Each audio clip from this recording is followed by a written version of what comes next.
2026ನೇ ಸಾಲಿನ ಸಾಮಾನ್ಯ ಪ್ರವೇಶ ಪರೀಕ್ಷೆಯನ್ನು ನಡೆಸುವಂಥದ್ದಕ್ಕೆ ಈಗಾಗಲೇ ನಾವು ಡೇಟನ್ನು ಅನೌನ್ಸ್ ಮಾಡಿದ್ದೀವಿ. ಹಾಗೂ ಜನವರಿ 17ರಿಂದ ಫೆಬ್ರವರಿ 16ನೇ ತಾರೀಕಿನವರೆಗೆ ವಿದ್ಯಾರ್ಥಿಗಳಿಗೆ ಅಪ್ಲಿಕೇಶನ್ ಹಾಕುವಂಥದ್ದಕ್ಕೆ ನಾವು ವ್ಯವಸ್ಥೆಯನ್ನು ಕಲ್ಪಿಸಿದ್ವಿ. ಕಳೆದ ವರ್ಷ ಸಹ ನಾನು ಈ ಕೌನ್ಸಿಲಿಂಗ್ ಪ್ರಕ್ರಿಯೆಯಲ್ಲಿ ಭಾಗಿಯಾಗಿದ್ದರಿಂದ ಅದರ ಹಿಂದಿನ ವರ್ಷ ಸಹ ನಾನು ಈ ಕೌನ್ಸಿಲಿಂಗ್ ನಡೆಸುವಂತಹ ಸಂದರ್ಭದಲ್ಲಿ ವಿದ್ಯಾರ್ಥಿಗಳು ಹಾಗೂ ಪೋಷಕರು ಯಾವ್ಯಾವ ರೀತಿ ಕೌನ್ಸಿಲಿಂಗ್ ಸಂದರ್ಭದಲ್ಲಿ ಸಮಸ್ಯೆಗಳನ್ನ ಎದುರಿಸಿದರು, ಯಾಕೆ ಕೌನ್ಸಿಲಿಂಗ್ ಸಂದರ್ಭ ಈಗ ಇನ್ನೂ ಅಪ್ಲಿಕೇಶನ್ ಸಂದರ್ಭ ಇದೆ, ಈಗ ಯಾಕೆ ಕೌನ್ಸಿಲಿಂಗ್ ಬಗ್ಗೆ ಅಂತ ತಮಗೆಲ್ಲ ಗೊತ್ತಿರುವಂತೆ ಕರ್ನಾಟಕ ಪರೀಕ್ಷಾ ಪ್ರಾಧಿಕಾರ ಅಪ್ಲಿಕೇಶನ್ ಕೌನ್ಸಿಲಿಂಗ್ ಮಾಡ್ಯೂಲನ್ನು ಡೆವಲಪ್ ಮಾಡಿದೆ. ತಮಗೆಲ್ಲ ಗೊತ್ತಿರುವಂತೆ ನೀವು ಅಪ್ಲಿಕೇಶನ್ ಹಾಕುವಂಥ ಸಂದರ್ಭದಲ್ಲಿ ಯಾವುದೆಲ್ಲ ಮಾಹಿತಿಯನ್ನು ತಾವು ಕೊಡ್ತೀರಾ ಅದೇ ಮಾಹಿತಿಯನ್ನು ಆಧರಿಸಿ ಮುಂದೆ ನಾವು ಕೌನ್ಸಿಲಿಂಗ್ ಮಾಡುವಂಥದ್ದು. ಒಂದು ವೇಳೆ ಈಗ ನೀವೇನಾದ್ರೂ ಅಷ್ಟು ಸೀರಿಯಸ್ ಇಲ್ಲದೇ ಅಪ್ಲಿಕೇಶನ್ ಅಷ್ಟೇ ಎಲ್ಲ ಕೌನ್ಸಿಲಿಂಗ್ ಬಂದಾಗ ನೋಡೋಣ ಅಂತಂದರೆ ಆವಾಗ ನಿಮಗೆ ಮತ್ತೆ ಮಾಡಲಿಕ್ಕೆ ಅವಕಾಶ ಇರಲ್ಲ. ಅದಕ್ಕಾಗಿ ಎಲ್ಲ ವಿದ್ಯಾರ್ಥಿಗಳು ಪೋಷಕರು ಈ ಅಪ್ಲಿಕೇಶನ್ನಲ್ಲಿ ಸರಿಯಾದ ಒಂದು ಜ್ಞಾನವಿಟ್ಟು ಸರಿಯಾದ ಮಾಹಿತಿಯನ್ನು ತುಂಬುವಂಥದ್ದು ನಿಮ್ಮ ಮುಂದಿನ ಕೌನ್ಸಿಲಿಂಗ್ ಪ್ರಕ್ರಿಯೆ ಸರಳವಾಗಿ ನಡೆಯಲಿಕ್ಕೆ ತುಂಬ ಸಹಾಯ ಆಗುತ್ತೆ. ಗ್ರಾಮೀಣ ಪ್ರದೇಶದ ನಗರ ಪ್ರದೇಶದ ಎಲ್ಲ ವಿದ್ಯಾರ್ಥಿಗಳು ನಮ್ಮ ಒಂದು ಅರ್ಜಿ ಸಲ್ಲಿಸೋದ್ರಿಂದ ಹೆಚ್ಚಿನದಾಗಿ ನಾವು ಗ್ರಾಮೀಣ ಪ್ರದೇಶದ ವಿದ್ಯಾರ್ಥಿಗಳಿಗೆ ಅನುಕೂಲ ಆಗುವ ಹಿನ್ನೆಲೆಯಲ್ಲಿ ಸಾಕಷ್ಟು ಈ ಬಾರಿ ನಾವು ಸುಧಾರಣಾ ಕ್ರಮಗಳನ್ನು ಅಳವಡಿಸ್ಕೊಂಡಿದ್ದೀವಿ. ತಮಗೆಲ್ಲ ಗೊತ್ತಿರುವಂತೆ ಈ ಪಾರದರ್ಶಕವಾಗಿ ನಡೀಬೇಕು, ಈ ಕೆಲವರೆಲ್ಲ ಏನು ಬೇರೆ ಬೇರೆ ರೀತಿ ಈ ಒಂದು ದುರುಪಯೋಗ ಪಡಿಸ್ಕೊಳ್ಳುವಂಥದ್ದನ್ನು ತಡೆಗಟ್ಟಬೇಕು. ಈ ಹಿನ್ನೆಲೆಯಲ್ಲಿ ನಾವು ಆಧಾರ್ ಬೇಸ್ಡ್ ಅಪ್ಲಿಕೇಶನ್ ಅಂತಂದರೆ ನೀವು ಆಧಾರ್ ನಂಬರು ತಮಗೆಲ್ಲ ಗೊತ್ತಿದೆ. ಇವತ್ತು ಭಾರತೀಯ ನಾಗರಿಕನಾಗಿದ್ದು 100% ಎಲ್ಲರೂ ಆಧಾರ್ ಕಾರ್ಡನ್ನು ತೆಗೆದುಕೊಂಡಿದ್ದಾರೆ. ತಾವು ಆಧಾರ್ ನಂಬರ್ ಹಾಕಿದರೆ ತಮ್ಮ ಆಧಾರ್ ನಂಬರು ಮೊಬೈಲಿಗೆ ಲಿಂಕ್ ಆಗಿದೆ ಅದಕ್ಕೆ OTP ಬರುತ್ತೆ. ಅದರ ಆಧಾರದ ಮೇಲೆ ತಾವು ಅಪ್ಲಿಕೇಶನ್ ನ್ಯೂ ರಿಜಿಸ್ಟ್ರೇಷನನ್ನು ಮಾಡ್ತೀರಾ. ನಾವೀಗಾಗಲೇ ತಮಗೆ ಎಲ್ಲ ಮಾಧ್ಯಮಗಳ ಮೂಲಕ ತಮಗೆ ತಿಳಿಸಿದ್ದೀವಿ. ಆಧಾರಲ್ಲಿರುವಂತಹ ಹೆಸರು, SSLC ಮಾರ್ಕ್ಸ್ ಕಾರ್ಡಲ್ಲಿರುವಂತಹ ಹೆಸರು ಹಾಗೂ SSLC ಮಾರ್ಕ್ಸ್ ಕಾರ್ಡಲ್ಲಿರುವಂತಹ ಜನ್ಮ ದಿನಾಂಕ ಮತ್ತು ಆಧಾರ್ ಕಾರ್ಡಲ್ಲಿರುವಂತಹ ಜನ್ಮ ದಿನಾಂಕ ಒಂದೇ ಇರುವಂತೆ ದಯಮಾಡಿ ಪೋಷಕರು ನೋಡ್ಕೊಳ್ಬೇಕು. ಜೊತೆಗೆ ತಾವು ತಹಶೀಲ್ದಾರ್ ಆಫೀಸಿಂದ ಜಾತಿ ಮತ್ತು ಆದಾಯ ಪ್ರಮಾಣ ಪತ್ರವನ್ನು ತೆಗೆದುಕೊಳ್ತೀರಾ. ಅದರಲ್ಲಿ ವಿದ್ಯಾರ್ಥಿ ಹೆಸರು, ತಂದೆ ಹೆಸರು ಮತ್ತು ತಾಯಿ ಹೆಸರು ಬರುತ್ತೆ. ಆ ವಿದ್ಯಾರ್ಥಿ ಹೆಸರು ಮತ್ತು ತಂದೆ ಹೆಸರು ಈ SSLC ಮಾರ್ಕ್ಸ್ ಕಾರ್ಡಲ್ಲಿ ಇರುವಂತೆ ತಾವು ನೋಡ್ಕೊಳ್ಬೇಕು. ಇದು ನಿಮಗೆ ಬೇಸಿಕ್ ನಿಮ್ಮ ಅಪ್ಲಿಕೇಶನ್ ಸುಗಮವಾಗಿ ನೀವು ಸಲ್ಲಿಸಲಿಕ್ಕಿರುವಂಥದ್ದು ಒಂದು ಮಾರ್ಗ. ದಯಮಾಡಿ ಇದನ್ನು ತಾವು ವಿಶೇಷ ಕಾಳಜಿಯಿಂದ ನೋಡ್ಕೊಳ್ಳಿ. ಏಕೆಂದರೆ ಆಧಾರಲ್ಲಿ ಏನೋ ಬೇರೆ ಹೆಸರು, SSLCನಲ್ಲಿ ಬೇರೆ ಹೆಸರು, ಈಗ ಅಪ್ಲಿಕೇಶನ್ ಹಾಕುವಾಗ ತಾವು ನೋಡ್ತೀರಾ, ಆವಾಗ ತುಂಬ ಟೆನ್ಷನ್ನು, ಪ್ಯಾನಿಕ್ಕು, ಗಡಿಬಿಡಿ ಏನು ಮಾಡ್ಕೊಳ್ಳೋ ಅಗತ್ಯ ಇಲ್ಲ. ಏನಾದ್ರೂ ತಪ್ಪಾಗಿತ್ತು ಅಂತಂದರೆ ಆಧಾರದ ಸರಿ ಮಾಡಿಸ್ಕೊಳ್ಳುವಂಥದ್ದಕ್ಕೂ ಅವಕಾಶ ಇದೆ. ಮತ್ತು ನಿಮ್ಮ ಮಗುವಿನ ಭವಿಷ್ಯದ ದೃಷ್ಟಿಯಿಂದ ಸಹ ಇದು ಸಹಾಯ ಆಗುತ್ತೆ. ಯಾಕೆಂದರೆ ಮುಂದೆ ನಿಮ್ಮ ಸರ್ಕಾರಿ ನೌಕರಿಗಿರ್ಬೋದು, ಹೈಯರ್ ಎಜುಕೇಷನಿಗಿರ್ಬೋದು, ಈ ಎಲ್ಲ ಸಂದರ್ಭದಲ್ಲಿ ನಿಮ್ಮ SSLC ಮಾರ್ಕ್ಸ್ ಕಾರ್ಡು ಬಹಳ ಇಂಪಾರ್ಟೆಂಟ್ ಇರುತ್ತೆ. ಅದೇ ರೀತಿ ಇತ್ತೀಚಿನ ದಿನಗಳಲ್ಲಿ ಆಧಾರ್ ಕಾರ್ಡ್ ಸಹ ತುಂಬ ಇಂಪಾರ್ಟೆಂಟ್ ಇದೆ. ನೀವು SSLC ಮಾರ್ಕ್ಸ್ ಕಾರ್ಡು ಹೆಸರು, ಇಲ್ಲಿ ಹೆಸರು ಎಲ್ಲ ಬೇರೆ ಬೇರೆ ಇದ್ದರೆ ನಾಳೆ ಸಹ ನೀವು ಫೇಸ್ ಮಾಡಬೇಕಾಗುತ್ತೆ. ಹಾಗಾಗಿ ದಯಮಾಡಿ ಈ ಹೆಸರುಗಳು ಇರುವಂಥದ್ದು ಸರಿಯಾದನ್ನು ತಾವು ಚೆಕ್ ಮಾಡ್ಕೊಳ್ಳಿ. ಒಂದು ಎರಡನೇದು ಬಹುಮುಖ್ಯವಾಗಿರುವಂಥದ್ದು ನಮ್ಮ ಹಿಂದಿನ ಪರೀಕ್ಷಾ ಸಂದರ್ಭದಲ್ಲಿ ನಾವು ಗಮನಿಸಿದಂತೆ ನಾವು ಹಿಂದೆ ಸಾಕಷ್ಟು ದಾಖಲೆಗಳನ್ನ ತಮಗೆ ಅಪ್ಲೋಡ್ ಮಾಡೋದಕ್ಕೆ ಹೇಳ್ತಾಯಿದ್ರು. ನೀವು ಅಪ್ಲೋಡ್ ಮಾಡೋದ್ರಲ್ಲೇ ಸುಸ್ತಾಗಿ ಹೋಗ್ಬಿಡ್ತಿದ್ರಿ. ಅದಕ್ಕೆ ನಾವು ಜಸ್ಟ್ ಸಿಗ್ನೇಚರು ಮತ್ತು ಫೋಟೋ ಮಾತ್ರ ಅಪ್ಲೋಡ್ ಮಾಡೋದಕ್ಕೆ ಹೇಳಿದ್ದೀವಿ. ತಾವು ಫೋಟೋ ಜಾಗದಲ್ಲಿ ಸಿಗ್ನೇಚರ್ ಜಾಗದಲ್ಲಿ ಫೋಟೋ ಅಪ್ಲೋಡ್ ಮಾಡುವಂಥದ್ದು. ನಾನು ನಾಳೆ ಹಾಲ್ ಟಿಕೆಟ್ ಬಿಟ್ಟಂಥ ಸಂದರ್ಭದಲ್ಲಿ ಕಂಪ್ಯೂಟರಿಗೇನು ಗೊತ್ತಾಗಲಿಕ್ಕಿಲ್ಲ, ಹಾಗಾಗಿ ನಾವು ಫೋಟೋ ಜಾಗದಲ್ಲಿ ಸಿಗ್ನೇಚರ್ ಬಂದುಬಿಡುತ್ತೆ. ಪರೀಕ್ಷೆಗೆ ನೀವು ಬರಬೇಕು ಅಂತಂದರೆ ನಿಮಗೆಲ್ಲ ಗೊತ್ತಿದೆ, ನಾವೀಗಾಗಲೇ AI ಟೆಕ್ನಾಲಜಿ ಬಳಸಿ ಯಾರು ಅರ್ಜಿ ಹಾಕಿದ್ದಾರೆ ಅವರೇನೇ ಪರೀಕ್ಷೆ ಬರೀಲಿಕ್ಕೆ ಬರ್ತಾ ಇದ್ದಾರಾ ಅಂತನ್ನುವಂಥದ್ದು ಪರೀಕ್ಷಾ ಕೇಂದ್ರದ ಹೊರಗಡೆ ನಾವು ಚೆಕ್ ಮಾಡ್ತಾಯಿದ್ದೀವಿ. AI ಬೇಸ್ಡ್ ಚೆಕ್ ಮಾಡಿ ಅಲ್ಲಿ ನೀವು ಫೋಟೋ ಅಪ್ಲೋಡ್ ಮಾಡಿಲ್ಲ ಸರಿಯಾದ ರೀತಿಯಲ್ಲಿ ಅಂತಂದರೆ ನಮಗೆ ಅಲ್ಲಿ ಸಮಸ್ಯೆ ಆಗುತ್ತೆ, ನಿಮಗೆ ಪರೀಕ್ಷೆ ಬರೆಯುವಂಥ ಸಂದರ್ಭದಲ್ಲಿ ಸಮಸ್ಯೆ ಆಗುತ್ತೆ. ಜೊತೆಗೆ ನಾವು ಇನ್ನೂ ಒಂದು ಈ ಬಾರಿ ಇಂಪ್ಲಿಮೆಂಟ್ ಮಾಡಿದ್ವಿ, ತಮಗೆಲ್ಲ ಗೊತ್ತಿದೆ. ಯಾರು ಪರೀಕ್ಷೆ ಬರೆದಿದ್ದಾನೆ ವಿದ್ಯಾರ್ಥಿ, ಅದೇ ವಿದ್ಯಾರ್ಥಿ ಕಾಲೇಜಿಗೆ ಹೋಗಿ ಅಡ್ಮಿಷನ್ ಆಗಬೇಕು. ಅದೇ ಫೋಟೋ ನಾವು ಕಾಲೇಜಲ್ಲಿ ಸಹ ಕ್ಯಾಪ್ಚರ್ ಮಾಡಿದ್ವಿ. ಅಂದರೆ ಇಲ್ಲಿ ಯಾವುದೇ ರೀತಿ ಮಾಲ್ ಪ್ರಾಕ್ಟೀಸ್ ಆಗಬಾರ್ದು, ಪಾರದರ್ಶಕವಾಗಿ ಪರೀಕ್ಷೆ ಆಗಬೇಕು, ಪರೀಕ್ಷೆ ಬರೆದವನಿಗೆ ರಿಸಲ್ಟ್ ಬರುತ್ತೆ, ಪರೀಕ್ಷೆ ಬರೆದವನು ಕಾಲೇಜಿಗೆ ಹೋಗಬೇಕು ಅನ್ನುವ ಹಿನ್ನೆಲೆಯಲ್ಲಿ ನಾವು ಅಭಿವೃದ್ಧಿಪಡಿಸಿರುವಂಥದ್ದು. ಅದಕ್ಕೆ ತಮ್ಮ ಸಹಕಾರ ಇರುತ್ತೆ ಅಂತೇಳಿ ಭಾವಿಸ್ತೀನಿ. ಹಾಗಾಗಿ ತಾವು ಫೋಟೋನ ಒಳ್ಳೆ ರೀತಿ ಫೋಟೋನ ಅಪ್ಲೋಡ್ ಮಾಡಿ ಅಂತನ್ನುವಂಥದ್ದು ತಮ್ಮ ಒಂದು ವಿನಂತಿ. ಜೊತೆಗೆ ನಾವು ಈ ಅಪ್ಲಿಕೇಶನ್ ಹಾಕಿದ ನಂತರ ನಾವು ಕೌನ್ಸಿಲಿಂಗಲ್ಲಿ ತಮಗೆಲ್ಲ ಗೊತ್ತಿದೆ ಸಾಕಷ್ಟು ಬದಲಾವಣೆಗಳಾಗ್ತಾ ಇರುತ್ತೆ, ಹೊಸ ಹೊಸ ಮಾಹಿತಿ ಬರ್ತಿರುತ್ತೆ, 3 ರೌಂಡಲ್ಲಿ ಕೌನ್ಸಿಲಿಂಗ್ ಆಗುತ್ತೆ, ಈ ಟೈಮ್ ಟೇಬಲ್ಲು, ರಿಸಲ್ಟು, ಸಾಕಷ್ಟು ಪ್ರಕ್ರಿಯೆಗಳಿರುತ್ತೆ. ತಾವು ಕೆಲವರು ಮಾಧ್ಯಮದಲ್ಲಿ ಪೇಪರ್ ನೋಡ್ತೀರಾ, ಪೇಪರ್ ಓದಲ್ಲ, ಎಲ್ಲರೂ ಓದೋದಕ್ಕಾಗಲ್ಲ. ಅದಕ್ಕೆ ನಾವು ಕಳೆದ ವರ್ಷ ಎಫೆಕ್ಟಿವ್ ಆಗಿ ತಮ್ಮದು ರಿಜಿಸ್ಟರ್ಡ್ ವಾಟ್ಸಪ್ ನಂಬರಿಗೆ ನಾವು ಸಾಕಷ್ಟು SMS ಕಳಿಸಿದ್ವಿ. ಈ ಬಾರಿ ಸಹ ಆ ಸಿಸ್ಟಮ್ ಇಟ್ಟಿದ್ದೀವಿ. ಮುಂದುವರೆದು ಇಮೇಲ್ ಸಹ ನಾವು ತಗೊಂಡಿದ್ದೀವಿ, ಇಮೇಲಿಗೆ ಸಹ ನಾವು ಕಳಿಸ್ತೀವಿ. ಪ್ರತಿ ಸಾರಿ ನಾವು ಫ್ಯೂಚರಲ್ಲಿ ತಾವು ಲಾಗಿನ್ ಆಗುವಾಗ OTP ಬರುತ್ತೆ, ಅದು ರೆಗ್ಯುಲರ್ SMS ಬರುತ್ತೆ, ವಾಟ್ಸಪ್ಪಿಗೆ ಬರುತ್ತೆ. ನೀವು ಇಮೇಲ್ ID ಕೊಟ್ಟಿತ್ತು ಅಂತಂದರೆ ಇಮೇಲಿಗೆ ಸಹ ಬರುತ್ತೆ. ಹಾಗಾಗಿ ಇದನ್ನು ನಿಮಗೆ ತುಂಬ ಸರಿಯಾದ ಮಾಹಿತಿ ಸರಿಯಾದ ಸಮಯಕ್ಕೆ ಸಿಕ್ಕಬೇಕು.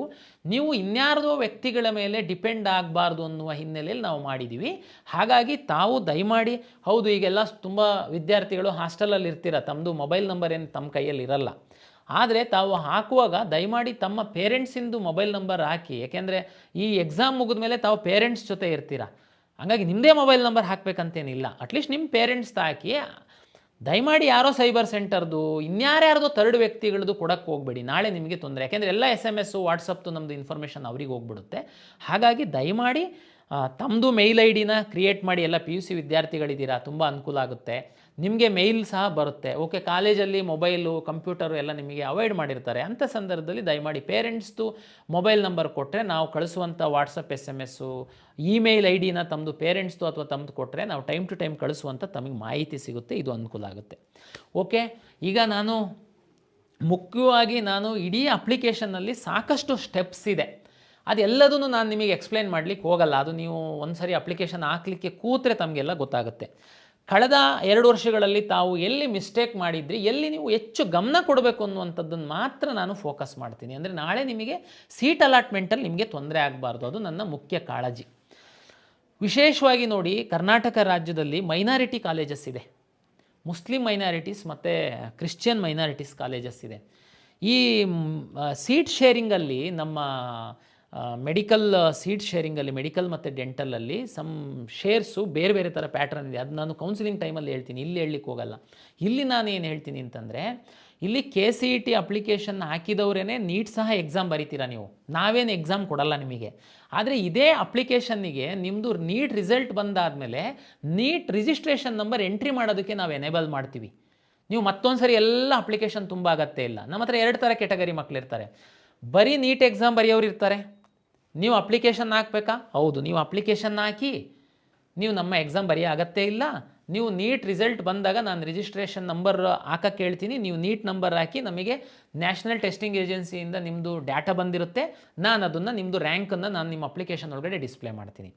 ಕೆಲವು ಮಕ್ಕಳು ನೀವು ನಮ್ಮ KCET ಅಪ್ಲಿಕೇಶನ್ನು ಹಾಕ್ತೀರಾ, ನಮ್ಮ ಎಕ್ಸಾಮ್ನೂ ಬರೀತೀರಾ, ನೀಟ್ ಎಕ್ಸಾಮ್ನೂ ಬರೀತೀರಾ. ನೀವು ಅಪ್ಲಿಕೇಶನ್ ಹಾಕಿರ್ತೀರಾ, ನಮ್ಮದು KCET ಎಕ್ಸಾಮ್ ಬರೀತೀರಾ, ನೀಟ್ ರಿಸಲ್ಟ್ ಬಂದಾಗ ನಿಮಗೆ ಸಹ ನೀಟ್ ನಂಬರ್ ಹಾಕೋದಕ್ಕೆ ನಾವು ಅವಕಾಶ ಕೊಡ್ತೀವಿ. ನಾವು ನ್ಯಾಷನಲ್ ಟೆಸ್ಟಿಂಗ್ ಏಜೆನ್ಸಿಯಿಂದ ನಿಮ್ಮ ರ್ಯಾಂಕನ್ನು ನಾವು ತಗೊಳ್ತೀವಿ. ಏನು ಕನ್ಫ್ಯೂಷನ್ ಬೇಡ. ಇದು 2 ಕೆಟಗರಿ ಮಕ್ಕಳು ನಮಗೆ ಬರುವಂಥದ್ದು. ಹಾಗಾಗಿ ನೀವೀಗ ಇನ್ಫಾರ್ಮೇಷನ್ ಕೊಡುವಂಥದ್ದು ಇಂಪಾರ್ಟೆಂಟು. ಯಾಕೆ ನಾನು ಈ ಪಾಯಿಂಟನ್ನು ಇಲ್ಲಿ ಹೇಳಿದೆ ಅಂದರೆ, ರಿಲಿಜಿಯಸ್ ಮೈನಾರಿಟಿ. ಈಗ ಉದಾಹರಣೆಗೆ ಒಂದು ಮುಸ್ಲಿಂ ವಿದ್ಯಾರ್ಥಿ ಇದ್ದಾನೆ, ಅವನು ನೀಟು ಎಕ್ಸಾಮು ಬರೀತಾನೆ, KCETನೂ ಬರೆದಿರ್ತಾನೆ. ಇಲ್ಲಿ ನೀವು ರಿಲಿಜಿಯಸ್ ಮೈನಾರಿಟಿನ ಅಂತ ನಾವು ಕೇಳಿದಾಗ, ನೀವು ಇಲ್ಲಿ 10 ವರ್ಷ ಕರ್ನಾಟಕದಲ್ಲಿ ಓದಿರುವಂಥದ್ದು ಮತ್ತು ನಿಮ್ಮ ರಿಲಿಜಿಯಸ್ ಮೈನಾರಿಟಿಗೆ ಸಂಬಂಧಪಟ್ಟಂತೆ ನಿಮ್ಮ ಒಂದು ಮಾಹಿತಿನ ತಹಶೀಲ್ದಾರ್ ಆಫೀಸಿಗೆ ಕೊಟ್ಟು, ತಹಶೀಲ್ದಾರಿಂದ ಒಂದು RD ನಂಬರ್ ಇರುವಂಥ ಒಂದು ಸರ್ಟಿಫಿಕೇಟನ್ನು ನೀವು ತಗೊಳ್ಬೇಕು. ನೀವು ತಗೊಂಡಿರಲ್ಲ. ನಾಳೆ ನಾನು ಎಡಿಟ್ ಆಪ್ಷನ್ ಎಲ್ಲ ಬಿಟ್ಟಾಗಲೂ ನೀವು ಸುಮ್ಮನೆ ಇರ್ತೀರಾ. ಮೆಡಿಕಲ್ ಸೀಟಿಗೆ ನೀವು ಪಾರ್ಟಿಸಿಪೇಟ್ ಮಾಡಿರ್ತೀರಾ. ನಾನು ರಿಸಲ್ಟ್ ಪಬ್ಲಿಷ್ ಮಾಡಿದಾಗ ರಿಲಿಜಿಯಸ್ ಮೈನಾರಿಟಿ ಕಾಲೇಜ್ಗಳಲ್ಲಿ ಕಟ್ ಆಫು ಸ್ವಲ್ಪ ಜಾಸ್ತಿ ನಿಮ್ಗಿಂತನೂ ಕಡಿಮೆ ಇರೋರಿಗೆ ಸಿಕ್ಬಿಟ್ಟಿರುತ್ತೆ. ಅವಾಗ ನೀವು ಬರ್ತೀರಾ, ಏನು ಸರ್ ಇದು ಅನ್ಯಾಯ, ನನಗೂ ಸಿಕ್ಕಿಲ್ಲ ಅವ್ರಿಗೆ ಸಿಕ್ಕಿದೆ. ಯಾಕೆಂದರೆ ನೀವು ರಿಲಿಜಿಯಸ್ ಮೈನಾರಿಟಿ ಸರ್ಟಿಫಿಕೇಟ್ ಹಾಕಿರಲ್ಲ. ಹಾಗಾಗಿ ದಯಮಾಡಿ ಈ ಮೆಡಿಕಲ್ಲು ಡೆಂಟಲಿಗೆ ಸಂಬಂಧಪಟ್ಟಂತೆ 2 ವಿಷಯ ನಾನು ಕಳೆದ ವರ್ಷ ತುಂಬ ಇದು ಮಾಡಿದ್ದೀನಿ. ನೀವು ರಿಲಿಜಿಯಸ್ ಮೈನಾರಿಟಿ ಸರ್ಟಿಫಿಕೇಟ್ ಹಾಕುವಂಥದ್ದನ್ನು ದಯಮಾಡಿ ಹಾಕಿ ನೀವು ಆ ಸೌಲಭ್ಯ ಪಡಿಬೇಕು ಅಂತಂದರೆ. ಆಮೇಲೆ ಲಿಂಗ್ವಿಸ್ಟಿಕ್ ಮೈನಾರಿಟಿ ನೋಡಿ, ಭಾಷಾ ಅಲ್ಪಸಂಖ್ಯಾತ ಒಂದು ಮೀಸಲಾತಿ ಅಡಿ ಒಂದಷ್ಟು ಕಾಲೇಜುಗಳು ಕರ್ನಾಟಕದಲ್ಲಿ ರನ್ ಆಗುತ್ತೆ. ತಮಗೆಲ್ಲ ಗೊತ್ತಿರುವಂತೆ ಕರ್ನಾಟಕದಲ್ಲಿ ತಮಿಳು, ತೆಲುಗು, ಉರ್ದು ಮತ್ತು ತುಳು, ಕೊಡವ ಇದಕ್ಕೆ ಮಾತಾಡುವಂತಹ ಏನು ಅಲ್ಪಸಂಖ್ಯಾತರಿದ್ದೀರಾ ಈ ಭಾಷೆಯನ್ನು ಮಾತಾಡುವಂಥವರು ನೀವು 1ರಿಂದ 12th ಸ್ಟ್ಯಾಂಡರ್ಡ್ ತನಕ ಯಾವುದಾದ್ರೂ ಒಂದು ಬೋರ್ಡ್ ಎಕ್ಸಾಮ್ ಮಾಡಿರಬೇಕು ಮತ್ತು 10 ವರ್ಷ ಕರ್ನಾಟಕದಲ್ಲಿ ಓದಿರಬೇಕು. ಇದಕ್ಕೆ ನೀವು ಸರ್ಟಿಫಿಕೇಟ್ ಹಾಕಬೇಕು. ಈ ಕಾಲೇಜ್ಗಳಲ್ಲಿ ನೀವು ಮೆಡಿಕಲ್ ಆರ್ ಡೆಂಟಲ್ ಸೀಟ್ ತಗೊಳ್ಬೇಕು ಅಂತಂದರೆ ನೀವು ಲಿಂಗ್ವಿಸ್ಟಿಕ್ ಮೈನಾರಿಟಿ ಸರ್ಟಿಫಿಕೇಟ್ನ ಹಾಕಬೇಕು. ಈ ಸರ್ಟಿಫಿಕೇಟು 1 to 10th ಅಂತಂದರೆ ನಿಮ್ಮ HM ಹಾಕ್ತಾರೆ, ಇವರು ಇಂಥ ಭಾಷೆ ಮಾತೃಭಾಷೆ ಇವ್ರದ್ದಿದೆ ಅಂತ, ಅದು BO ದೃಢೀಕರಣ ಮಾಡ್ತಾರೆ. ಫಸ್ಟ್ PUC ಸೆಕೆಂಡ್ PUCದು ನಿಮ್ಮದು ಕಾಲೇಜ್ ಪ್ರಿನ್ಸಿಪಾಲ್ ಸೈನ್ ಮಾಡ್ತಾರೆ, ಅದನ್ನು ನಿಮ್ಮ DDPU ಕೌಂಟ್ರ್ ಸೈನ್ ಮಾಡ್ತಾರೆ. ಇದು ಯಾವುದೇ ಆನ್ಲೈನ್ ಇಶ್ಯೂ ಆಗಲ್ಲ, ಆಫ್ಲೈನ್ ಮಾಡುವಂಥದ್ದು. ಈ ಸರ್ಟಿಫಿಕೇಟನ್ನು ಹಾಕಿ ನೀವು ಲಿಂಗ್ವಿಸ್ಟಿಕ್ ಮೈನಾರಿಟಿ ಕ್ಲೈಮ್ ಮಾಡಿತ್ತು ಅಂತಂದರೆ ಈ ಲಿಂಗ್ವಿಸ್ಟಿಕ್ ಮೈನಾರಿಟಿ ಕಾಲೇಜ್ ಏನಿದೆ ಮೆಡಿಕಲ್ ಡೆಂಟಲ್ಲು, ಅಲ್ಲಿ ನೀವು ಸೀಟನ್ನು ನಿಮಗೆ ತಗೊಳ್ಳುವಂಥದ್ದಕ್ಕೆ ಅನುಕೂಲ ಆಗುತ್ತೆ. ರೇಷಿಯೋ ಜಾಸ್ತಿ ಇರುತ್ತೆ, ನಿಮ್ಮದು ಕಟ್ ಆಫ್ ಸ್ವಲ್ಪ ಕಡಿಮೆ ಇರುತ್ತೆ. ನೀವು ಅಪ್ಲಿಕೇಶನ್ ಹಾಕುವಾಗ ನೀವು ಇದನ್ನು ಹಾಕದೆ ನಮ್ಮದು ಕೌನ್ಸಿಲಿಂಗ್ ಫಸ್ಟ್ ರೌಂಡ್ ಶುರು ಆದಮೇಲೆ ನೀವು ಬಂದು ನಮಗೆ ತುಂಬ ರಿಕ್ವೆಸ್ಟ್ ಮಾಡ್ತೀರಾ. ಆವಾಗ ದಯಮಾಡಿ ತಾವು ಅರ್ಥ ಮಾಡ್ಕೊಳ್ಳಿ, ಕೌನ್ಸಿಲಿಂಗ್ ಶುರು ಆದಮೇಲೆ ನಾವು ಮಧ್ಯದಲ್ಲಿ ಯಾರಿಗೆ ಬಿಡಲ್ಲ. ಅಂದರೆ ಉದಾಹರಣೆಗೆ ನೀವು ರಿಸಲ್ಟ್ ಬಿಟ್ಟಾದಮೇಲೆ ಫಸ್ಟ್ ರೌಂಡ್ ರಿಸಲ್ಟ್ ಬರುತ್ತೆ, ಬಂದಾದಮೇಲೆ ನಿಮಗೆ ರಿಯಲೈಸ್ ಆಗಿಬಿಡುತ್ತೆ, ಓ ನಾನು ಲಿಂಗ್ವಿಸ್ಟಿಕ್ ಮೈನಾರಿಟಿ ಹಾಕ್ಬಿಟ್ಟಿತ್ತು ಅಂದರೆ ನನಗೆ ಸೀಟ್ ಸಿಕ್ಬಿಡ್ತಿತ್ತು ಇಂಥ ಕಾಲೇಜಲ್ಲಿ ನಾನು ಆವಾಗ ನೀವು ತಂದೆ ತಾಯಿ ಕರ್ಕೊಂಬರ್ತೀರಾ. ಆವಾಗ ನಾವು ಮಾಡೋದಕ್ಕೆ ಆಗಲ್ಲ, ಮಧ್ಯದಲ್ಲಿ ನಿಮಗೆ ತೋರಿಸೋದಕ್ಕೆ ಬರಲ್ಲ. ಒಂದು ಸರಿ ಕೌನ್ಸಿಲಿಂಗ್ ಶುರು ಆದಮೇಲೆ ರಿಸಲ್ಟ್ ಅನೌನ್ಸ್ ಮಾಡಿದ ಮೇಲೆ ಸೆಕೆಂಡ್ ರೌಂಡ್ ತನಕ ಮಧ್ಯದಲ್ಲಿ ಯಾರಿಗೆ ಬಿಡಲ್ಲ. ಹಾಗಾಗಿ ದಯಮಾಡಿ medical, dental, linguistic and religious minority ಇನ್ಸ್ಟಿಟ್ಯೂಷನ್ಸಲ್ಲಿ ಸೀಟು ಪಡೆಯುವಂತಹ ವಿದ್ಯಾರ್ಥಿಗಳು ದಯಮಾಡಿ ನಮ್ಮ ವೆಬ್ಸೈಟಲ್ಲಿ ಈ ಸರ್ಟಿಫಿಕೇಟ್ಗಳ ಡ್ರಾಫ್ಟ್ ಪ್ರತಿಗಳನ್ನ ಹಾಕಿದ್ದೀವಿ, ಅದನ್ನು ಡೌನ್ಲೋಡ್ ಮಾಡ್ಕೊಂಡು ಆ ಸರ್ಟಿಫಿಕೇಟನ್ನು ತೆಗೆದುಕೊಂಡು ಇಟ್ಕೊಳ್ಳಿ. ಇದು ಬಹಳ ಇಂಪಾರ್ಟೆಂಟ್ ಇದೆ. ಮತ್ತು ಅಪ್ಲಿಕೇಶನ್ ಹಾಕುವಾಗ ಸಹ ತಾವು ಹಾಕಬೇಕು. ಮತ್ತು ಇನ್ನೊಂದು ಇಂಪಾರ್ಟೆಂಟ್ ವಿಷಯ, SC ST ಮತ್ತು ಕ್ಯಾಟಗರಿ 1 ಮಕ್ಕಳಿಗೆ, SC ST ಅವರಿಗೆ 10 ಲಕ್ಷದ ತನಕ ಆದಾಯ ಇದ್ದಂಥವರಿಗೆ ನೀವು ಇಂಜಿನಿಯರಿಂಗು ಯಾವುದು ನಮ್ಮದು medical, engineering, dental, pharm sciences ಯಾವುದು ಸೀಟ್ ತಗೊಳ್ಳಿ, ನಿಮಗೆ ಫೀಸ್ ಕಟ್ಟುವಂಥ ಅಗತ್ಯ ಇಲ್ಲ. ನಮ್ಮಲ್ಲಿ ನೀವು ಫೀಸ್ ಕಟ್ಟಬೇಕು. ಯಾವಾಗ ಸೋಷಲ್ ವೆಲ್ಫೇರ್ ಡಿಪಾರ್ಟ್ಮೆಂಟಿಂದ ನಿಮಗೆ ಫೀಸು ರೀಎಂಬರ್ಸ್ ಆದಮೇಲೆ ನೀವು ಫೀಸ್ ಕಟ್ಟಬೇಕು. ನಮ್ಮ ಸರ್ಕಾರಿ ಕೋಟಾದ ಸೀಟುಗಳನ್ನು ಪಡೆಯುವಂತಹ ವಿವಿಧ ಪ್ರೊಫೆಷನಲ್ ಕೋರ್ಸ್ಗಳ SC ST ವಿದ್ಯಾರ್ಥಿಗಳು ತಮ್ಮ ಕುಟುಂಬದ ಆದಾಯ 10 ಲಕ್ಷದಕ್ಕಿಂತ ಒಳಗಿದ್ದಲ್ಲಿ ತಾವು ಕೌನ್ಸಿಲಿಂಗಲ್ಲಿ ಸೀಟ್ ಸಿಕ್ಕಿದ ನಂತರ ಕಾಲೇಜಿಗೆ ಹಾಗೇ ಹೋಗಿ ತಾವು ಜಾಯಿನ್ ಆಗಬೇಕು. ಸೋಷಲ್ ವೆಲ್ಫೇರ್ ಡಿಪಾರ್ಟ್ಮೆಂಟಿಂದ ನಿಮಗೆ ಫೀಸ್ ಬಂದ ನಂತರ ಆ ಕಾಲೇಜಿಗೆ ಕಟ್ಟಬೇಕು. ಏನಾಗುತ್ತೆ ವಿದ್ಯಾರ್ಥಿಗಳು, SC ಸರ್ಟಿಫಿಕೇಟು ಬೇರೆ, SC ಆದಾಯ ಪ್ರಮಾಣ ಪತ್ರ ಬೇರೆ. ಈ ವಿದ್ಯಾರ್ಥಿಗಳು ಏನು ಮಾಡ್ತೀರಾ, ನೀವು ಕ್ಯಾಶ್ ಸರ್ಟಿಫಿಕೇಟ್ ಅಂತ ಅಪ್ಲೈ ಮಾಡ್ತೀರಾ, ನಿಮಗೆ ಕ್ಯಾಶ್ ಸರ್ಟಿಫಿಕೇಟ್ ಕೊಡ್ತಾರೆ. ಈ ಉದ್ಯೋಗದಲ್ಲೆಲ್ಲ ಏನು SC ST ಸರ್ಟಿಫಿಕೇಟ್ ಇದ್ದರೆ ಸಾಕು, ಇನ್ಕಮ್ ಇಂಪಾರ್ಟೆಂಟ್ ಇಲ್ಲ. ಆದರೆ ಇಲ್ಲಿ ನೀವು ಜೀರೋ ಫೀಸ್ ಮಾಡಬೇಕಂತಂದರೆ ಈ SC ST ಕುಟುಂಬದ ಮಕ್ಕಳು ನೀವು ನಿಮ್ಮ 10 ಲಕ್ಷದ ಒಳಗಡೆ ಆದಾಯ ಇದ್ದರೆ ನೀವು ಆದಾಯ ಪ್ರಮಾಣ ಪತ್ರ ಸಹ ತೆಗೆದುಕೊಂಡು ಬರಬೇಕು. ನೀವು ಅದು RD ನಂಬರ್ನ ಹಾಕಬೇಕು. ಅಂದರೆ ಈ 2A 2B 3A 3B ಇವರಿಗೆಲ್ಲ ಏನಿರುತ್ತೆ ಅಂತಂದರೆ 8 ಲಕ್ಷದೊಳಗಡೆ ಆದಾಯ ಇದ್ದರೆ ಅವರಿಗೆ 3A ಸರ್ಟಿಫಿಕೇಟ್ 3B ಸರ್ಟಿಫಿಕೇಟ್ ಕೊಡ್ತಾರೆ. ಅದು ಒಂದರಲ್ಲೇ ಬಂದುಬಿಡುತ್ತೆ, ಇನ್ಕಮ್ಮು ಮತ್ತು ಜಾತಿ.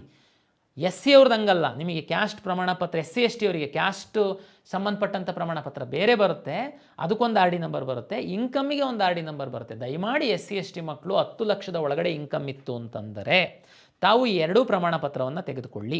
10 ಲಕ್ಷಕ್ಕಿಂತ ಜಾಸ್ತಿ ಇನ್ಕಮ್ ಇದ್ದರೆ ತಾವು ಆದಾಯ ಪ್ರಮಾಣ ಪತ್ರ ತಗೊಳ್ಳೋ ಅಗತ್ಯ ಇಲ್ಲ, ಯಾಕೆಂದರೆ ನಿಮಗೆ ಯಾವುದೇ ಫೀ ರಿಯಾಯಿತಿ ಇರಲ್ಲ. ಆದರೆ ನೀವು ಕ್ಯಾಸ್ಟ್ ಪ್ರಮಾಣ ಪತ್ರ, ಜಾತಿ ಪ್ರಮಾಣ ಪತ್ರ ಮಾತ್ರ ತೆಗೆದುಕೊಳ್ಬೇಕಾಗುತ್ತೆ, ಯಾಕೆಂದರೆ ನೀವು ರಿಸರ್ವೇಷನ್ ಕ್ಲೈಮ್ ಮಾಡಬೇಕು ಅಂತಂದರೆ.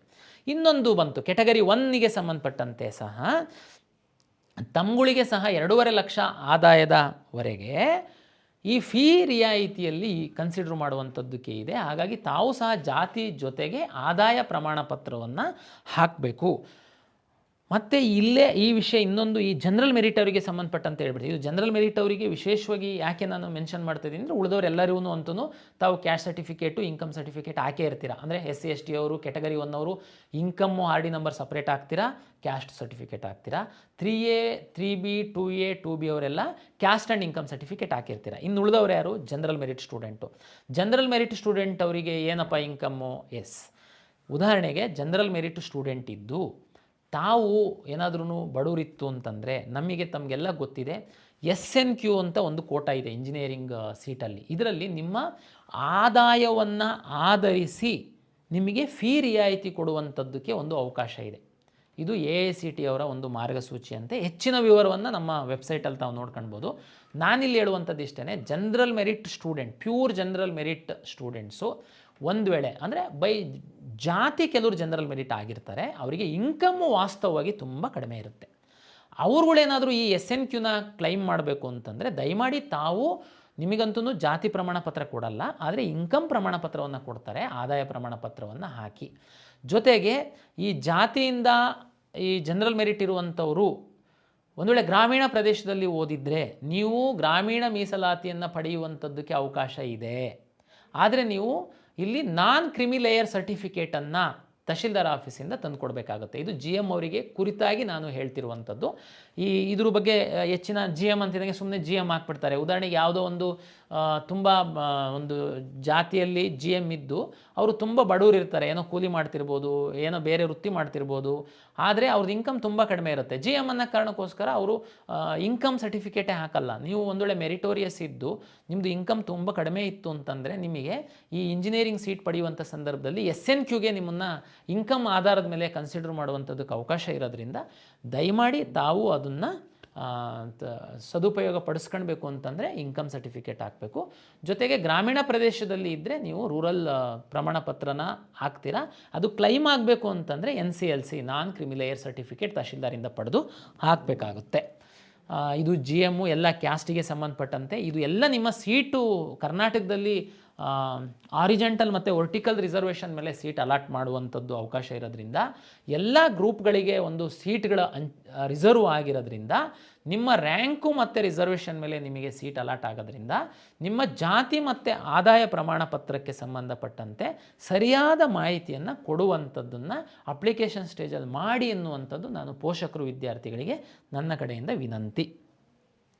ಸ್ಪೆಷಲ್ ಕೆಟಗರಿಗೆ ಸಂಬಂಧಪಟ್ಟಂತೆ ಒಂದು ತಮಗೆ ಮಾಹಿತಿ ಕೊಡೋದಾದರೆ, ತಮಗೆಲ್ಲ ಗೊತ್ತಿದೆ ಸ್ಪೆಷಲ್ ಕೆಟಗರಿಗೆ ಸಹ ರಾಜ್ಯ ಸರ್ಕಾರ ರಿಸರ್ವೇಷನ್ ಕೊಡುತ್ತೆ. ಉದಾಹರಣೆಗೆ sports, person with disability, NCC, scouts and guides, defence, defence, ಇಲ್ಲಿ ಎಲ್ಲ ನೀವು ಒಂದು ವೇಳೆ ಆ ಒಂದು ಏನು ಹಂಗಂತಂದರೆ ಸ್ಪೋರ್ಟ್ಸಲ್ಲಿ ಯಾರು ಎಲಿಜಿಬಲ್ಲು ಇದೆಲ್ಲದನ್ನು ನಾವು ಬ್ರೋಷರಲ್ಲಿ ಡೀಟೇಲಾಗಿ ಕೊಟ್ಟಿದ್ದೀವಿ, ತಾವು ದಯಮಾಡಿ ಸ್ಟಡಿ ಮಾಡಿ. 2 ಪಾಯಿಂಟನ್ನು ನಾನು ಇಲ್ಲಿ ಹಿಂದಿನ 2 ವರ್ಷದ ಅನುಭವದಲ್ಲಿ ಮಕ್ಕಳು ಪ್ರತಿ ಬಾರಿ ತಪ್ಪು ಮಾಡುವಂಥದ್ದು ನಿಮ್ಮ ಗಮನಕ್ಕೆ ತರುವಂಥದ್ದಾದರೆ ಸ್ಪೋರ್ಟ್ಸ್ ಅಂತಂದರೆ ಗ್ರಾಮ ಪಂಚಾಯತಿನಲ್ಲಿ ಆಡಿದ್ದು, ನಿಮ್ಮ ಸ್ಕೂಲಲ್ಲಿ ಆಡಿದ್ದು, ನಿಮ್ಮ ಊರಲ್ಲಿ ಆಡಿದ್ದಕ್ಕೆಲ್ಲ ಸ್ಪೋರ್ಟ್ಸ್ ರಿಸರ್ವೇಷನ್ ಇಲ್ಲ. ಅಲ್ಲಿ ಸ್ಪೋರ್ಟ್ಸ್ ಇಲಾಖೆಯವರು ಒಂದು ಆ್ಯಕ್ಟ್ ಮಾಡಿದ್ದಾರೆ. ಅದ್ರ ಪ್ರಕಾರ ಕಳೆದ 3 ವರ್ಷಗಳಲ್ಲಿ ನೀವು ರಾಜ್ಯವನ್ನು, ರಾಷ್ಟ್ರವನ್ನು, ಅಂತಾರಾಷ್ಟ್ರವನ್ನು ಪ್ರತಿನಿಧಿಸಿರುವಂಥದ್ದು, ಸ್ಪೋರ್ಟ್ಸ್ ಆಡಿರುವಂಥದ್ದು, ಗೆದ್ದಿರುವಂಥದ್ದು, ಪಾರ್ಟಿಸಿಪೇಟ್ ಮಾಡಿರುವಂಥದ್ದಕ್ಕೆ ರಿಸರ್ವೇಷನ್ ಇರುತ್ತೆ. ನೀವು ಸುಮ್ಮನೆ ಸ್ಪೋರ್ಟ್ಸ್ ಕೋಟಾ ಇದೆಯಾ ಅಂತಿದ್ದಂಗೆ ಊರಲ್ಲಿ ಗ್ರಾಮ ಪಂಚಾಯತಿಯಲ್ಲಿ ಆಡೋದಕ್ಕೆ ಕ್ಲಿಕ್ ಮಾಡ್ತೀರಾ. ನಾವಿಲ್ಲಿ ನೀವು ಸ್ಪೋರ್ಟ್ಸಿಗೆ ಡಾಕ್ಯುಮೆಂಟ್ ತಗೊಂಡು ಬನ್ನಿ ಅಂತಂದರೆ ಪಾಪ ಅಲ್ಲಿಂದ ಇಲ್ಲಿವರೆಗೆ ಬರ್ತೀರಾ. ಇಲ್ಲಿ ಬಂದಾದಮೇಲೆ ಸರ್ ಇದಾದರೆ ಗೊತ್ತಿಲ್ಲ, ನಾವು ರಾಜ್ಯ ಮಟ್ಟ ಆಡಿಲ್ಲ ಅಂತ ವಾಪಸ್ ಹೋಗ್ತೀರಾ. ಅದಕ್ಕೆ ದಯಮಾಡಿ ನಾನು ಈ ಸರಿ ಅಪ್ಲಿಕೇಶನಲ್ಲಿ ಸಹ ನೀವು ಯಾವುದು ರಾಜ್ಯನ, ರಾಷ್ಟ್ರನ, ಅಂತಾರಾಷ್ಟ್ರೀಯ ಅಂತ ಪ್ರಿಸ್ಕ್ರೈಬ್ ಮಾಡಿದ್ದೀನಿ.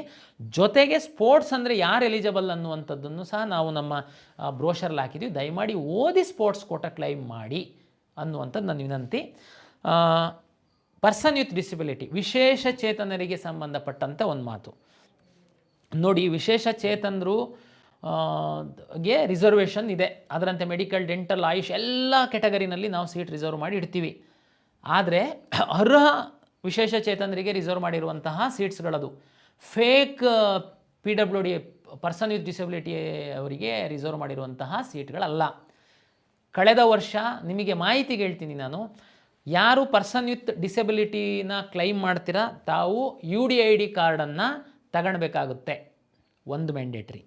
ಎರಡನೇದು UDID ಕಾರ್ಡನ್ನು ತಗೊಳ್ತಿದ್ದಂಗೆ ನನಗೆ ಪರ್ಸನ್ ವಿತ್ ಡಿಸಬಿಲಿಟಿನಲ್ಲಿ ರಿಸರ್ವ್ ಸೀಟು ನೋ, ನೀವು ಅರ್ಜಿ ಹಾಕುವಾಗ UDID ಕಾರ್ಡ್ ನಂಬರ್ ಹಾಕ್ತೀರಾ, ಅರ್ಜಿ ಹಾಕ್ತೀರಾ, ಎಕ್ಸಾಮ್ ಬರೀತೀರಾ. ಬರೆದಾದ್ಮೇಲೆ ನಿಮ್ಮನ್ನು ಯಾರು ವಿಶೇಷ ಚೇತನರಿರ್ತಾರೆ ನಿಮ್ಮ ಒಂದು ಅಂಗವೈಕಲ್ಯವನ್ನು ಪರಿಶೀಲನೆ ಮಾಡೋದಕ್ಕೆ ನಾವು ಇಲ್ಲೊಂದು ಮೆಡಿಕಲ್ ಬೋರ್ಡನ್ನು ಕಾನ್ಸ್ಟಿಟ್ಯೂಟ್ ಮಾಡ್ತೀವಿ. KEAಗೆ ನಿಮ್ಮನ್ನು ಕರಿತೀವಿ. ಕೆಲವೊಂದನ್ನು ಇಲ್ಲಿ ಮಾಡ್ತೀವಿ, ಕೆಲವೊಂದನ್ನು ಹಾಸ್ಪಿಟಲ್ ಮಾಡಿಸ್ತೀವಿ. ಅಲ್ಲಿ ನೀವು ಕ್ವಾಲಿಫೈಡ್ ಆದರೆ ಅಷ್ಟೇ ನಿಮ್ಮನ್ನು ವಿಶೇಷ ಚೇತನರ ವರ್ಗದಲ್ಲಿ ಕಾಯ್ದಿರಿಸುವಂತಹ ಸೀಟುಗಳ ಹಂಚಿಕೆಗೆ ನಿಮ್ಮನ್ನು ಪರಿಗಣಿಸ್ತೀವಿ. ಜೊತೆಗೆ ಈ ವರ್ಷ ಏನು ಮಾಡಿದ್ದು ಅಂತ ಹೇಳ್ತೀನಿ. ಈ ಥರ ಬಂದಂತಹ ಸಂದರ್ಭದಲ್ಲಿ ಯಾರು ನಕಲಿ ಪ್ರಮಾಣ ಪತ್ರವನ್ನು ತೆಗೆದುಕೊಂಡು ಬಂದಿದ್ದರು ಅವರನ್ನು ನಮ್ಮ ಕೌನ್ಸಿಲಿಂಗಿಂದ ಸಂಪೂರ್ಣವಾಗಿ ಹೊರಗಡೆ ಹಾಕಿದ್ವಿ. ಅವರಿಗೆ ಮಲ್ಲೇಶ್ವರಂ ಪೊಲೀಸ್ ಸ್ಟೇಷನ್ನಲ್ಲಿ ಒಂದು FIR ಮಾಡಿಸಿದ್ವಿ. ದಯಮಾಡಿ ಅನ್ಯ ಮಾರ್ಗಗಳ ಮೂಲಕ ಸೀಟನ್ನು ಪಡೆಯುವಂಥ ಪ್ರಯತ್ನವನ್ನು ಮಾಡೋದಕ್ಕೆ ಹೋಗಬೇಡಿ. ಯಾರು ನಿಜವಾದ ವಿಶೇಷ ಚೇತನರಿದ್ದಾರೆ ಅವರಿಗೆ ಸರ್ಕಾರ ಮಾಡಿರುವಂತಹ ಒಂದು ವ್ಯವಸ್ಥೆ ಅದು. ದಯಮಾಡಿ ವಿಶೇಷ ಚೇತನರ ಸೀಟ್ಗಳನ್ನ ನೀವು ಕದಿಯುವಂತಹ ಪ್ರಯತ್ನವನ್ನು ಬೇರೆಯವ್ರು ಮಾಡೋಕ್ಕೆ ಹೋಗಬೇಡಿ. ಬೇರೆಯವ್ರು ಮಾಡೋಕ್ಕೆ ಹೋದರೆ ನಿಮ್ಮ ಭವಿಷ್ಯ ಹಾಳಾಗುತ್ತೆ. ಇಲ್ಲಿ ಮಾತ್ರ ಅಲ್ಲ, ನೀವು ಕೌನ್ಸಿಲಿಂಗ್ ಎಲ್ಲೂ ಸೀಟ್ ತಗೊಳೋದಕ್ಕಾಗಲ್ಲ. ಜೊತೆಗೆ ಒಂದು FIR ಆಯಿತು ಅಂತಂದರೆ ನಿಮ್ಮದು ಲೈಫಲ್ಲಿ ಬೇರೆ ಯಾವುದು ಗೌರ್ಮೆಂಟ್ ನೌಕರಿ ಯಾವುದು ತಗೊಳ್ಲಿಕ್ಕೆ ಆಗಲ್ಲ. ಹಾಗಾಗಿ ದಯಮಾಡಿ ನೀವು ಜೆನ್ಯೂನ್ ಇದ್ದರೆ ಮಾತ್ರ ಸರ್ಟಿಫಿಕೇಟನ್ನು ತಗೊಳ್ಳಿ. ನಿಮಗೆ ಮಧ್ಯವರ್ತಿಗಳು ಅವರು ಇವರು ಆಸೆ ಹುಟ್ಟಿಸ್ತಾರೆ, ನಾನೆಲ್ಲ ಕೊಡಿಸ್ತೀನಿ, ಯಾರಿಗೆ ನಂಬಕ್ಕೆ ಹೋಗಬೇಡಿ. ನಂಬಿ ನೀವು ಅವರಿಗೆ ದುಡ್ಡು ಕೊಟ್ಟರೆ ದುಡ್ಡು ಕಳ್ಕೊಳ್ತೀರ, ನಿಮ್ಮ ಜೀವನನೂ ಕಳ್ಕೊಳ್ತೀರ. ದಯಮಾಡಿ ಎಚ್ಚರಿಕೆಯಿಂದ ಇರಿ. ಹಾಗಾಗಿ ನಾನು ಆಗಿದ್ದೆ ಹೇಳಿದೆ, ಕಳೆದ ವರ್ಷ ನಾವು 21 ಫೇಕ್ ವೈದ್ಯಕೀಯ ಪ್ರಮಾಣ ಪತ್ರಗಳನ್ನ ಕಂಡುಹಿಡಿದು FIR ಮಾಡಿಸಿದ್ದೀವಿ. ಅವರು ನಮ್ಮ ಕೌನ್ಸಿಲಿಂಗ್ ಪ್ರಕ್ರಿಯೆಯಿಂದ ಹೊರಗಡೆ ಹಾಕಿದ್ದೀವಿ. ಆ ಪೇರೆಂಟ್ಸಿಗೆ ಮರ್ಯಾದೆನೂ ಹೋಯಿತು, ಪೇರೆಂಟ್ಸ್ ಒಂದಷ್ಟು ದುಡ್ಡನ್ನು ಕಳ್ಕೊಂಡಿದ್ರು. ಕೇಸು ಅದು ನೀವು ಕಲ್ಪನೆಯೂ ಮಾಡ್ಕೊಳ್ಲಿಕ್ಕಾಗಲ್ಲ, ಅಷ್ಟು ಸಮಸ್ಯೆ ಆಗುತ್ತೆ ನಿಮಗೆ. ಹಾಗಾಗಿ ನೀವು ರಾಜಮಾರ್ಗದಲ್ಲಿ ಏನಿದೆ ನಿಮ್ಮದು ಮಾಹಿತಿ ಅದನ್ನು ನಮಗೆ ಕೊಡಿ ಅಂತ ಹೇಳುವಂಥದ್ದು ನನ್ನ ವಿನಂತಿ. ಆಮೇಲೆ ಇನ್ನು ಸರ್ವಿಸ್ ಮೆನ್ನು ಮತ್ತು ಡಿಫೆನ್ಸು ಅದೆಲ್ಲ ತಮ್ಗೆ ಗೊತ್ತಿದೆ. ತಮ್ಮ ತಂದೆ ಯಾರಿರ್ತಾರೆ ಅದ್ರದ್ದೆಲ್ಲ ಕ್ಲೈಮ್ ಮಾಡ್ತೀರಾ, ಸಂಬಂಧಪಟ್ಟ ಡಿಪಾರ್ಟ್ಮೆಂಟಿಗೆ ವೆರಿಫೈ ಮಾಡಿಸಿ ತರಿಸ್ತೀವಿ. ಆಮೇಲೆ ನಾವು ನಿಮಗೆ ಅದರಲ್ಲಿ ಸೀಟ್ ಅಲಾಟ್ ಮಾಡ್ತೀವಿ. ಬಟ್ ಮಾಹಿತಿನ ಸರಿಯಾಗಿ ಈಗ ಕೊಡಬೇಕಾಗುತ್ತೆ ತಾವು. ನಾವು ವಿದ್ಯಾರ್ಥಿಗಳು ಕ್ಯಾಸ್ಟು ಇನ್ಕಮ್ಮು 371J ಗೆಲ್ಲ ಸಂಬಂಧಪಟ್ಟಂತೆ, ಜೊತೆಗೆ ಯಾರು ಸ್ಯಾಟ್ಸಲ್ಲಿ ಇದೆ ನಂಬರು ಅವ್ರದ್ದೆಲ್ಲದೂ SSLC ರಿಜಿಸ್ಟರ್ ನಂಬರ್ ಹಾಕಿದರೆ PU SSLC ಬೋರ್ಡಿಂದ PU ಬೋರ್ಡಿಂದ ನಮಗೆ ಡಾಟಾ ಬರುತ್ತೆ, ವೆರಿಫಿಕೇಷನ್ ಆಗುತ್ತೆ. ಕನ್ನಡ ಮೀಡಿಯಮ್ಮು, ರೂರಲ್ಲು, ಈ ಲಿಂಗ್ವಿಸ್ಟಿಕ್ ಮೈನಾರಿಟಿ ಇನ್ನೂ ಆನ್ಲೈನಲ್ಲಿ ಸರ್ಟಿಫಿಕೇಟ್ ಇಶ್ಯೂ ಆಗ್ತಿಲ್ಲ. ಅವ್ರುಗಳು ದಾಖಲೆನ ನಾವು ಪರಿಶೀಲನೆ ಮಾಡಬೇಕಾಗುತ್ತೆ. ಒರಿಜಿನಲ್ಸನ್ನು ಎಲ್ಲರನ್ನೂ KEAಗೆ ಕರೆಯುವಂಥದ್ದು, BO ಆಫೀಸಿಗೆ ಕಳಿಸುವಂಥದ್ದು, DDPI ಆಫೀಸಿಗೆ ಕಳಿಸುವಂಥದ್ದು ಸೂಕ್ತ ಅಲ್ಲ. ಹಾಗಾಗಿ ನಾವು ನಿಮ್ಮ ಕಾಲೇಜುಗಳ ಪ್ರಾಚಾರ್ಯರಿಗೇ ನಾವು ಲಾಗಿನ್ ಕೊಡ್ತೀವಿ.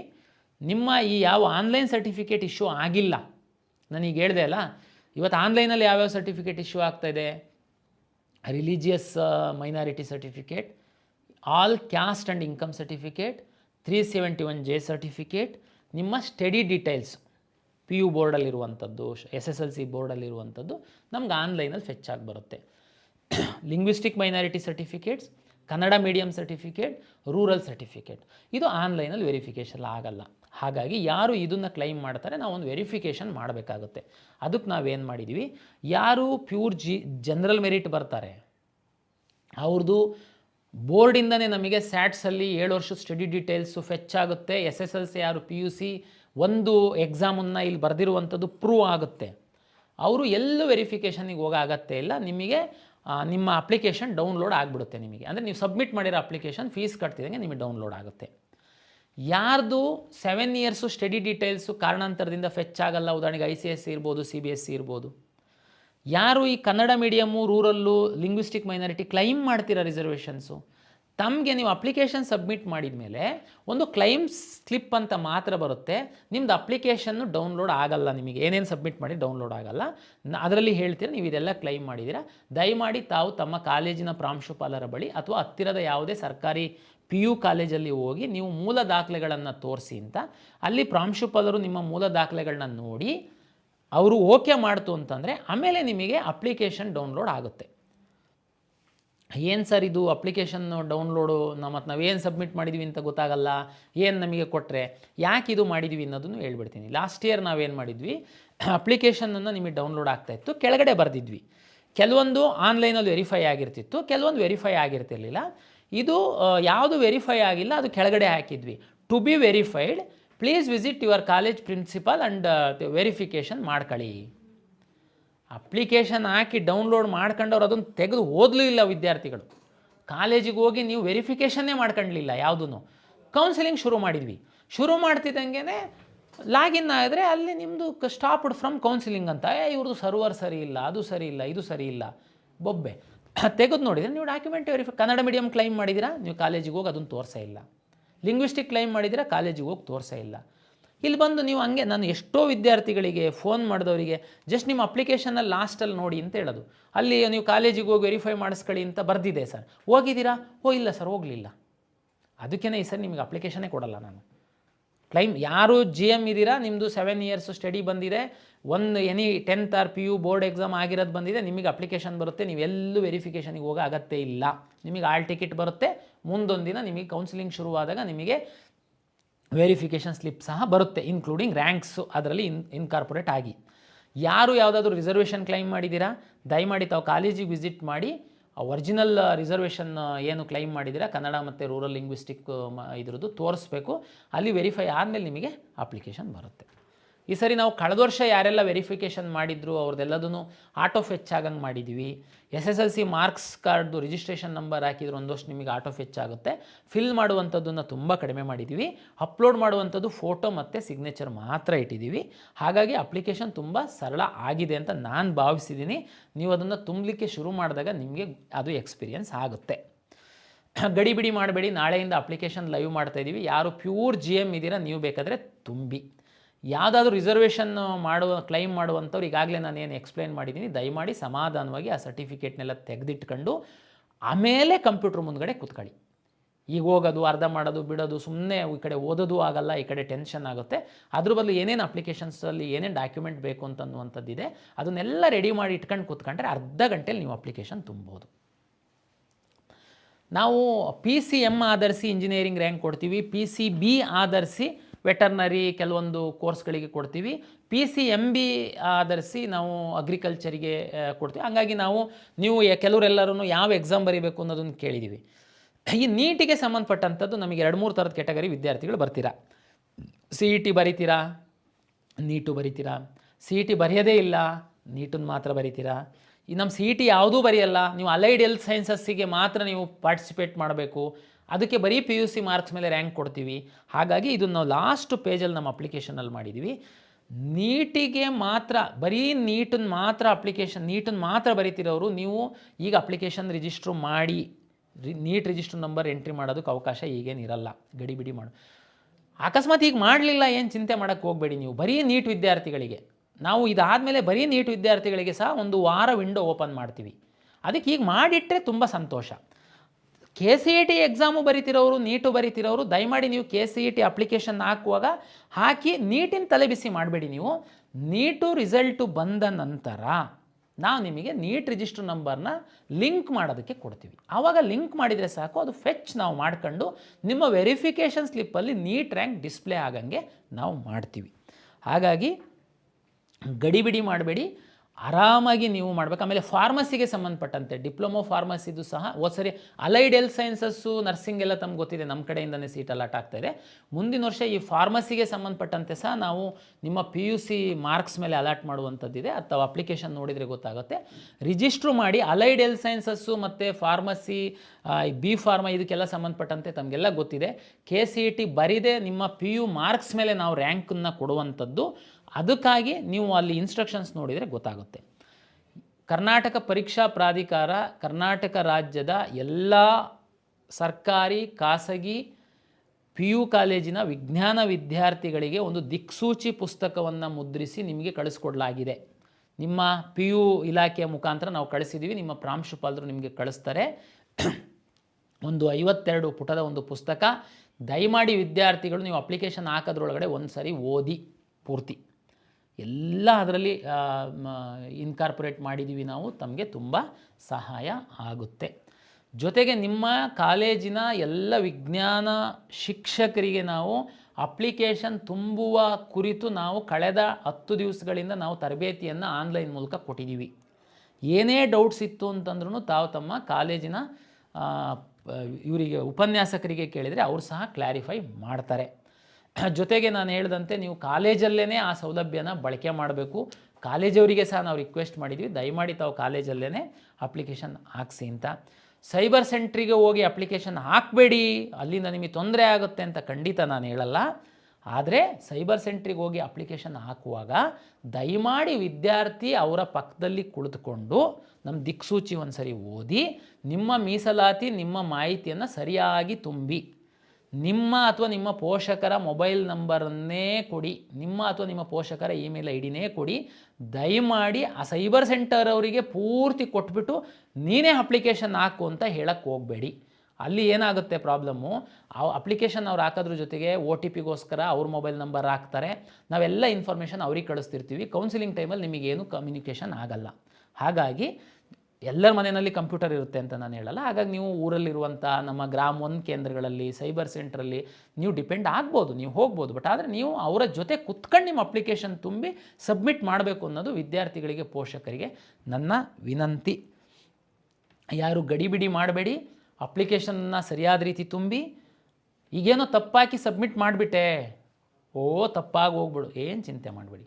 ನಾವು ಲಾಸ್ಟ್ ಡೇಟ್ ತನಕ ಎಡಿಟಿಗೆ ಆಪ್ಷನ್ ಇಟ್ಟಿರ್ತೀವಿ. ಆದರೆ ನೀವು ಇದೆಲ್ಲ ಎಡಿಟ್ ಮಾಡಿ ಎಲ್ಲ ಫೈನಲ್ ಆದಮೇಲೆ ಕಾಲೇಜಿಗೆ ಹೋಗಿ ಪ್ರಿನ್ಸಿಪಾಲ್ ಹತ್ರ ವೆರಿಫಿಕೇಷನ್ ಮಾಡಿಸಿದ ಮೇಲೆ ಮಾತ್ರ ಫ್ರೀಸ್ ಆಗುತ್ತೆ. ಈಗ ನೀವು 2A ಇರುತ್ತೆ, ನೀವು ಸರ್ಟಿಫಿಕೇಟೇ ಹಾಕಲ್ಲ, ಗಡಿಬಿಡಿನಲ್ಲಿ ಹಾಕ್ಬಿಡ್ತೀರಾ. ಆಮೇಲೆ ಕಾಲೇಜಿಗೂ ಹೋಗ್ತೀರಾ, ಕನ್ನಡ ಮೀಡಿಯಮ್ ಊರಲ್ಲೆಲ್ಲ ತೋರಿಸ್ತೀರಾ, ವೆರಿಫಿಕೇಷನ್ ಆಗುತ್ತೆ. ಆಮೇಲೆ ಒಂದು ವಾರ ಆದಮೇಲೆ ಇಲ್ಲ ನಾನು ತಹಶೀಲ್ದಾರಿಗೆ ಅಪ್ಲೈ ಮಾಡಿದ್ದೆ, 2A ಸರ್ಟಿಫಿಕೇಟ್ ಈಗ ಬಂದಿದೆ, ಈಗ ಹಾಕಬೇಕು ಅಂತಂದರೆ ನೀವು ಎಡಿಟ್ ಮಾಡೋಕ್ಕಾಗಲ್ಲ. ಒಂದು ವೇಳೆ ತಹಶೀಲ್ದಾರಿಗೆ ಹಾಕಿದ್ದೀರಾ ಅಪ್ಲೈ ಮಾಡೋದಕ್ಕೆ ಅಂತಂದರೆ ದಯಮಾಡಿ ಆ ಸರ್ಟಿಫಿಕೇಟ್ ನಿಮಗೆ ಬರೋ ತನಕ ವೆಯ್ಟ್ ಮಾಡಿ, ಅದನ್ನು ಹಾಕಿ ನಂತರ ಕಾಲೇಜಿಗೆ ದಾಖಲೆ ಪರಿಶೀಲನೆಗೆ ಹೋಗಿ. ದಾಖಲೆ ತಹಶೀಲ್ದಾರು ಕಾಲೇಜಿನ ಪ್ರಾಂಶುಪಾಲರು ದಾಖಲೆಗಳನ್ನ ಪರಿಶೀಲನೆ ಮಾಡಿ ಅವರು ಸಬ್ಮಿಟ್ ಮಾಡಿದ ಮೇಲೆ ಫೈನಲ್ ಮತ್ತೆ ಎಡಿಟ್ ಮಾಡೋಕ್ಕಾಗಲ್ಲ ತಾವು. ಹಾಗಾಗಿ ದಯಮಾಡಿ ನೀವು ಅಪ್ಲಿಕೇಶನ್ ಸರಿಯಾಗಿ ತುಂಬಿ ಎಲ್ಲ ಸರಿ ಇದೆ ಅನ್ನೋದನ್ನು ಖಾತ್ರಿಪಡಿಸ್ಕೊಂಡು, ನಿಮ್ಮ ಎಲ್ಲ ಮೀಸಲಾತಿಯನ್ನು ನೀವು ಹಾಕಿದ್ದೀರಾ ಅನ್ನುವಂಥದ್ದನ್ನು ಖಾತ್ರಿಪಡಿಸ್ಕೊಂಡು ನಿಮ್ಮ ಕಾಲೇಜಿನ ಪ್ರಾಂಶುಪಾಲರ ಹತ್ರ ಹೋಗಿ ಮೂಲ ದಾಖಲೆಗಳನ್ನ ತೋರಿಸಿ ಅವರೊಂದು ಸರಿ ನೋಡಿ ಸಬ್ಮಿಟ್ ಮಾಡ್ತಾರೆ. ಅಲ್ಲಿಗೆ ನಿಮ್ಮದು ಅಪ್ಲಿಕೇಶನ್ ಕಂಪ್ಲೀಟ್ ಆಗುತ್ತೆ, ನಿಮಗೆ ಹಾಲ್ ಟಿಕೆಟ್ ಬರುತ್ತೆ. ಅಲ್ಲಿವರೆಗೆ ನಿಮಗೆ ಅದು ಕಂಪ್ಲೀಟ್ ಆಗಿಲ್ಲ ಅಂತ, ಒಂದು ವೇಳೆ ಅಪ್ಲಿಕೇಶನ್ ಅರ್ಧ ತುಂಬಿದ್ದೀರಾ ಇಲ್ಲ ಪೂರ್ತಿ ತುಂಬಿದ್ದೀರಾ, ಕಾಲೇಜಿಗೆ ಹೋಗಿ ಸಬ್ಮಿಟ್ ಮಾಡಿಲ್ಲ, ಇನ್ನೂ ವೆರಿಫಿಕೇಷನ್ ಮಾಡಿಸ್ಕೊಂಡಿಲ್ಲ, ಏನೋ ಒಂದು ಬದಲಾವಣೆ ಮಾಡಬೇಕು ಅಂತ ಬರುತ್ತೆ, ನೀವು ಮಾಡ್ಬೋದು. ಎಡಿಟ್ ಮಾಡ್ಕೊಂಡು ನೀವು ಮಾಡ್ಬೋದು. ಪ್ರತಿ ಸರಿ ಎಡಿಟ್ ಮಾಡುವಾಗ ನಿಮ್ಮ OTP ಮತ್ತೊಂದು ಬರುತ್ತೆ. ಅದು ತುಂಬ ಸರಳೀಕರಣ ಮಾಡಿದ್ದೀವಿ, ನಿಮಗೆ ಅನುಕೂಲ ಆಗುತ್ತೆ ಅಂತ ನಾನು ಭಾವಿಸ್ತೀನಿ. ಇದು ಕರ್ನಾಟಕ ಪರೀಕ್ಷಾ ಪ್ರಾಧಿಕಾರದ ವತಿಯಿಂದ ವಿದ್ಯಾರ್ಥಿಗಳಿಗೆ ಹಾಗೂ ಪೋಷಕರಿಗೆ ಅಪ್ಲಿಕೇಶನ್ಗೆ ಸಂಬಂಧಪಟ್ಟಂತಹ ಮಾಹಿತಿಯನ್ನು ನಾನು ತಮ್ಮೊಂದಿಗೆ ಹಂಚ್ಕೊಂಡಿದ್ದೀನಿ. ದಯಮಾಡಿ ಗಾಬರಿ ಆಗಬೇಡಿ, ತಪ್ಪು ಮಾಹಿತಿಯನ್ನು ಕೊಡಬೇಡಿ, ಸರಿಯಾದ ಮಾಹಿತಿಯನ್ನು ತಾವು ಕೊಡಬೇಕು. 1 ತಿಂಗಳು ಸಾಕಷ್ಟು ಸಮಯವನ್ನು ತಮಗೆ ಕೊಟ್ಟಿದ್ದೀವಿ. ಸಮಾಧಾನವಾಗಿ ಅಪ್ಲಿಕೇಶನ್ ತುಂಬಿ ಒಳ್ಳೆ ರೀತಿಯಲ್ಲಿ ಈ ಸರಿ ನಾವು ನಡೆಸುವಂಥದ್ದಕ್ಕೆ ಸಾಕಷ್ಟು ತಯಾರಿಯನ್ನು ಪ್ಲ್ಯಾನ್ಗಳನ್ನು ಮಾಡಿಕೊಂಡಿದ್ದೀವಿ. ಹಾಗಾಗಿ ತಮಗೆ ಯಾವುದೇ ಹಂತದಲ್ಲಿ ಏನಾದ್ರೂ ತಪ್ಪುಗಳು, ಗೊಂದಲಗಳು, ಡೌಟ್ಸ್ ಇತ್ತು ಅಂತಂದರೆ ತಾವು ತಮ್ಮ ಉಪನ್ಯಾಸಕರ ಜೊತೆಗೆ ನಮ್ಮ ಕಾಲ್ ಸೆಂಟ್ರಿಗೆ ಸಹ ತಾವು ಕೇಳ್ಬೋದು. ಅವರು ಸಹ ನಿಮಗೆ ಸಹಾಯ ಮಾಡ್ತಾರೆ, ಮಾರ್ಗದರ್ಶನ ಮಾಡ್ತಾರೆ ಅಂತ ಹೇಳ್ತಾ ಎಲ್ಲ ಪೋಷಕರು, ವಿದ್ಯಾರ್ಥಿಗಳಿಗೆ ಮತ್ತೊಮ್ಮೆ ಕರ್ನಾಟಕ ಪರೀಕ್ಷಾ ಪ್ರಾಧಿಕಾರದ ವತಿಯಿಂದ ನಮಸ್ಕಾರಗಳು.